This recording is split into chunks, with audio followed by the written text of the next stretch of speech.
Hello, my name is Sherry Avila, and I will be your hostess today for Avila Making a Difference. Avila, Chicago, Making a Difference. And we have with us today as our guest, Mary Schultz. And Mary Schultz is the president of the the Celtic Women International. And Mary's going to help us understand a little bit more about the Celtic Women International organization. So Mary, let's start out with, what is the Celtic Women International? Okay, it's a group of women. It's over 10 years old, and it includes members from mainly the U.S., but including Canada and some overseas, who are interested in the Celtic heritage and interested in promoting this heritage and celebrating the contributions of the many women who have been influential throughout the years. And I think one of those women throughout the years was I wonder if you recall her. I met her, figuratively speaking, on the History Channel. Boudica? I'm not familiar with her myself, but I know she was a woman warrior. Yes. Of which there were very many, and among the Celts, women were extremely equal. And I wonder, do we have that Boudica image on there that we could bring up to show our audience? This bold woman warrior who's on her horse there.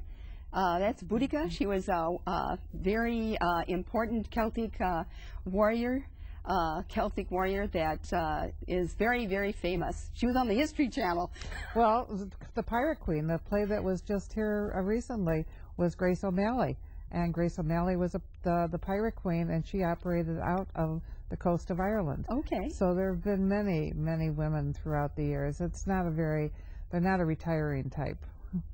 So the Celtic women tend to be bold. Absolutely. And daring. Absolutely. And adventuresome. That too.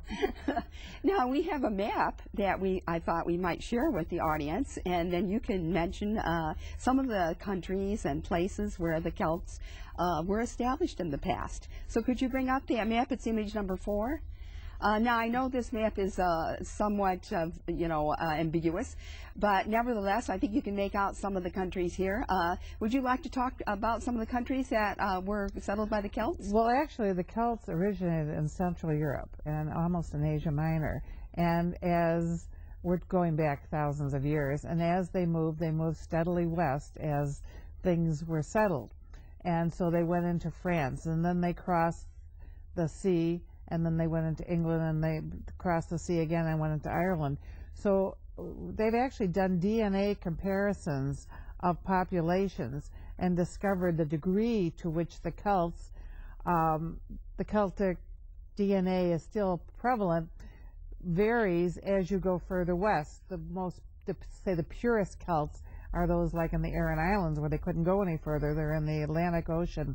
But the very west coast of France, the provinces of Brittany and Normandy, are very Celtic.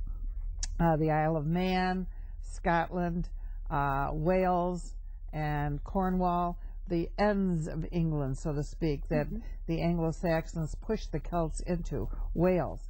And then there's a little corner of Spain, Galicia, that when they talk about the Black Irish, it's often the pirates from Spain that came over there and intermingled.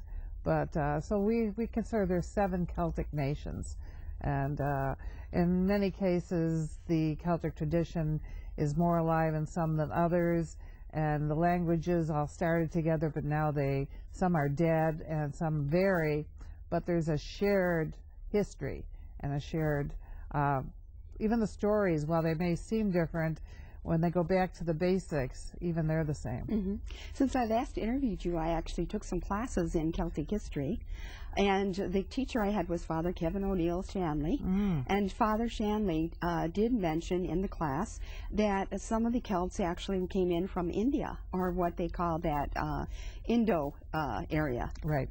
And they also, in some of the research I did, some of the Celts were actually all were in northern Turkey. They found that, really, I mean, back then people actually traveled. There was a recent lecture at the Heritage Center which showed that they found traces of Celtic DNA among some of the Indian tribes that there's a Mandoc had a story about a prince from Wales that came up the Mississippi and intermingled with that tribe. So and they said the Selkies of Irish myth may well have been Indians in sealed cover canoes. So the whole DNA thing is fascinating because they can track the migrations of these people over the centuries. Now, have you had your DNA, your Irish DNA or No, Celtic DNA? No, they've done it on a scholarly basis. I don't know that it's being done on an individual basis.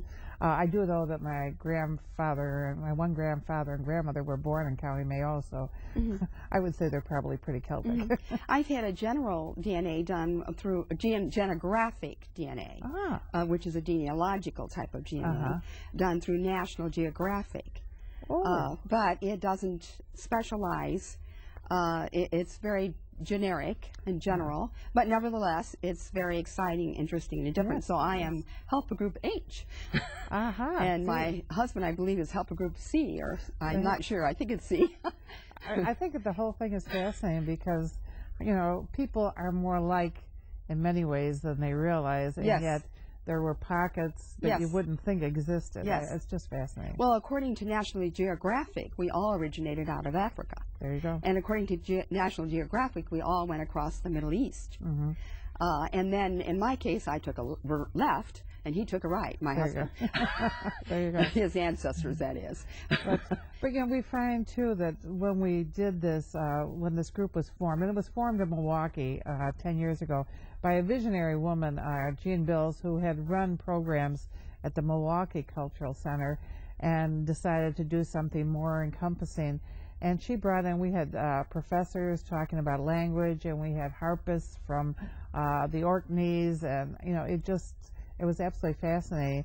And there were these conferences which were half fun and half serious for several years, and then they tried, because it was so local, though, they started moving. They had one in New Orleans and another one in Toronto, but the membership there really wasn't strong enough to continue moving. So the board has decided we're going to work with other Celtic groups. The conference group spun off, and there still is a small conference held in Milwaukee by a autonomous group. But our mission now is really to we support the Tafia, which is the Welsh Society in Chicago. We support the St. Andrews Society. I went to a Welsh choir who performed down at the Cultural Center. They were wonderful. And there's so many opportunities. I heard that the Welsh were born singing in the womb.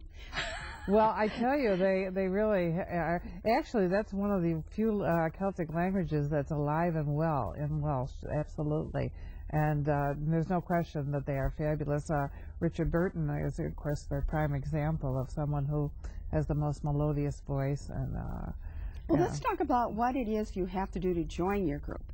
Are there any age restrictions or? None whatsoever. As with many groups, the more active people are those that don't have other responsibilities, so it is mainly older women.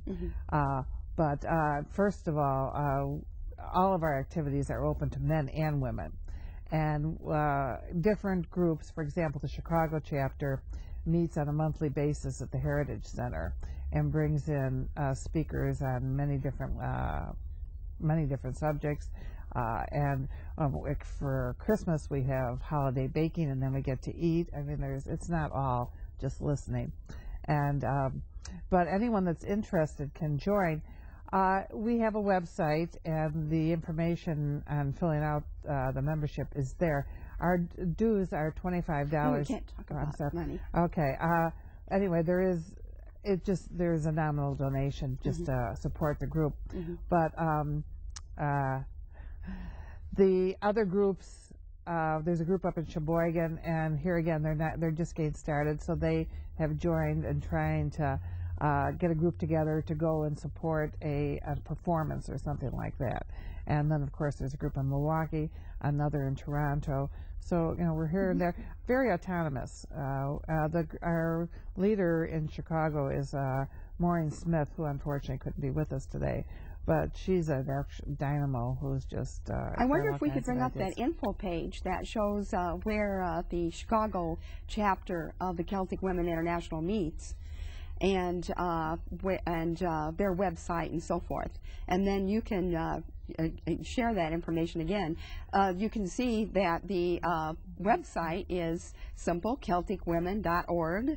Right, www.celticwomen.org, and of course what happens is we get hits on our website of people looking for the singing group. Oh. Which of course, we are not the singing group Celtic Women. Good thing you explained that. Yes, but actually, we admire them. I mean, anything that brings that to people's attention.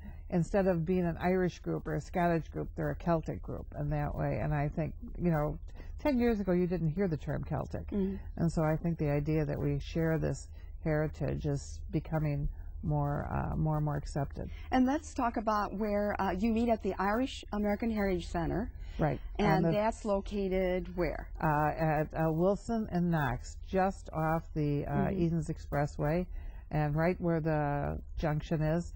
In the former Mayfair College, which they've done a fabulous job of redecorating. And Maureen's group meets on the third Tuesday of the month. And as a matter of fact, next month we're going to be looking at the Breton culture, which actually started out in Brittany, went over to Nova Scotia, was chased out by the English. The English did a lot of things like that. And finally migrated down into Louisiana, where they became the Cajuns, the Acadians, and I had the good fortune of attending a Cajun Mardi Gras in February, and so I'm going to be giving some background on how their culture works and the similarities and how many things are just so much the same. Well, that's interesting because actually another point that I was reading that I thought that I didn't realize was Nova Scotia, Canada, has a huge population of Celts, or a revival of the Gaelic Celt culture. Well, there's actually a Gaelic college in Nova Scotia. A Gaelic college? An actual college, and the Elder Hostel actually goes up there and does programs. And this year, for the first time at Irish Fest in Milwaukee, there was an enormous Canada exhibit, including Nova Scotia and the Celtic and the Gaelic College there. And it's Gaelic arts and crafts and fiddle and dance and as opposed to medicine or law or something like that. But yes, in fact, that's the area that the Acadians came from. Yes, we were in New Orleans. And I learned a little bit down there because we were on a tour that explained some of that, so that was very interesting to me. So you meet the third Thursday of the month. Tuesday of the month. Third Tuesday of the month. Well, because the choir meets on Thursday, and we didn't want to interfere with them. Okay, it's the third Tuesday of the month. Yes. And you meet, do you always meet on the first floor? Almost always. I don't know in the time that we didn't do that. I think once we met at the library because we were actually touring the library. And some of the events that you've had in the past, well, you had this wonderful Welsh poet, Winston Evans, and that was quite a meeting. He was so passionate in when he recited the poems. Wonderful meeting. I think Maureen has done a wonderful job of getting people. We've had programs on Celtic spirituality. A lot of Chicago history is tied up. There's a Celtic element there. For example, the vast majority of Chicago public school teachers were the first generation Irish who were the daughters of the maids that had came over from Ireland, had a pretty good education in Ireland, but worked as maids and nannies and scullery maids. But their daughters, they saw, became teachers, and the Chicago public schools were filled with first-generation Irish. Well, that's very interesting. Someone wrote a book on that and came out and spoke with us. And Pat Monahan from DePaul has been out. She wrote The Redhead Girl from the Bog, and she's spoken with us. Jamie O'Reilly, who is a wonderful singer, has performed for us. And in turn, we worked with her group when they put that women in the arts put on their imperfect balance at the Heritage. So we're trying to do a synergistic type of operation. Well, I love that event that you had, that you were involved in the fall, was it? That you had this wonderful event with Jamie and several other artists and singers and performers. It was called it was a special women's event. Right, an imperfect balance. Yes. A women's art collective, art series collective, WASC. And these are artists that Jamie works with, and Jamie's on the board of Celtic Women International too. So we're trying to work more closely together. Well, I hope that we get together again before you have your next Imperfect Balance event or women's event, and that we can let the people out there know about it. Have you started the ball rolling yet on that? Well, I'm not sure what their next thing is. We actually are going to be active at Celtic Fest. That's the site of our annual meeting, the one the city runs in Grant Park in September. Oh, okay. And so we will actually be having our general meeting there. We meet once a year. Oh, and that's usually about August? No, or is it it's the September? second weekend in September, the weekend good. after Labor Day. Good, okay. So we can tell everybody out there that if they're coming to the Celtic Fest in Chicago, which is off Grant Park. Right. We usually share a tent, we have in past years, with the Cornish Society. Okay. So we will have representation there, and we'd be happy to give them material and show off our tartan. Yes. We have a... yes. Oh, yes. Why don't you show your tartan right now? Well, we have the only officially registered tartan. It's registered in Scotland, the only one that's registered to a women's group. And this was designed and woven by Marjorie Warren, one of our members, who's a professional weaver, and she incorporated a color from each of the flags of the 7 Celtic nations. And then 2 of our very talented members, Sheila Isaacson and Mary Kunert from Milwaukee and Sheboygan, actually took the tartan and made a jacket out of it. And this is my jacket, which, believe me, came in very handy this winter. So I think they did a beautiful job. So it's available as a scarf and as material and as a jacket. Actually, we have the tartan on one of our images. Let's see, image number 6. And there it is. There it is. And maybe the colors aren't quite as clear, I don't think, but they're close. Well, the purple, for example, the violet, reflects the thistle of the Scottish flag, and of course the white is quite a few flags. The black is from the Isle of Man, and the blue is from Brittany. And I don't think I have them all. I missed the green. The green, I think, is from Wales, or the red. Excuse me, the red is from Wales. And but in any case, it's just an absolutely stunning piece. Yes. Yes. And I'm very proud to be wearing it. Yes, it is very, very unique and interesting and different and symbolic. If one joins the Celtic Women and wants to kind of represent the Celtic women, that's our way of knowing. Yes. We'll be out there, and if we see these colors, we'll track you down.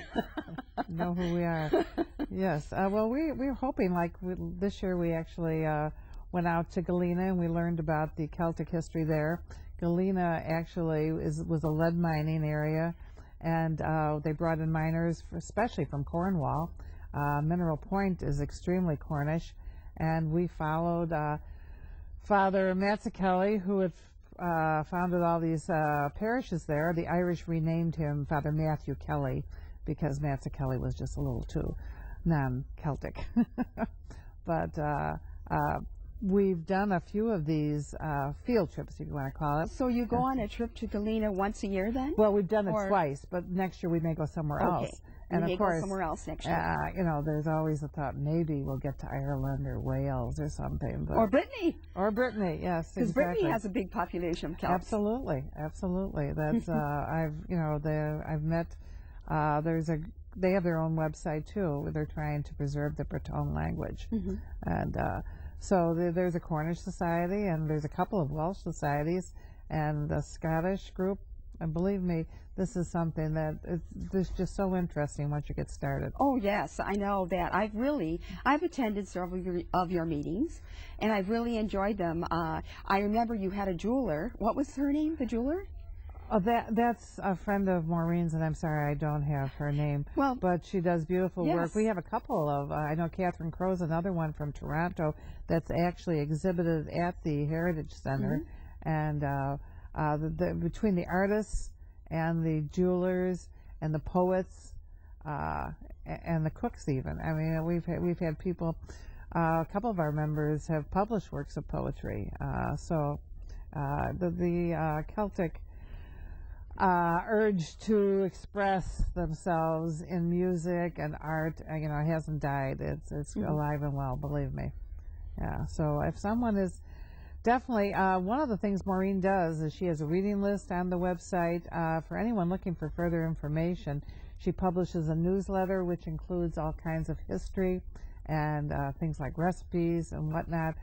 She did a whole series on the Brehon Law, which governed Ireland for centuries, and it was one of the through which women were very, very equal in inheritance and whatnot until the English finally came and put a stop to all that. But we won't get into that. Actually, that was one of the things we studied when I took the class with Father Shanley. We did study the Breton Law. Of course, that was an important part of the history of the Celts. Yeah. Now, do you want to tell us this? Now, if people want to learn more, they can go to www.celticwomen.org. Right. If they want to come to a meeting, they come on the third Tuesday to the Irish American Heritage Center, first floor. And the address is like 4620 North Knox. Okay. But it's right at Wilson and just east of Cicero. Yes, and the Irish American Heritage Center has plenty of parking. That's not a problem at all. That's one of the reasons I like it, because I don't have to worry about parking. Exactly. It's wonderful to not have to worry about parking.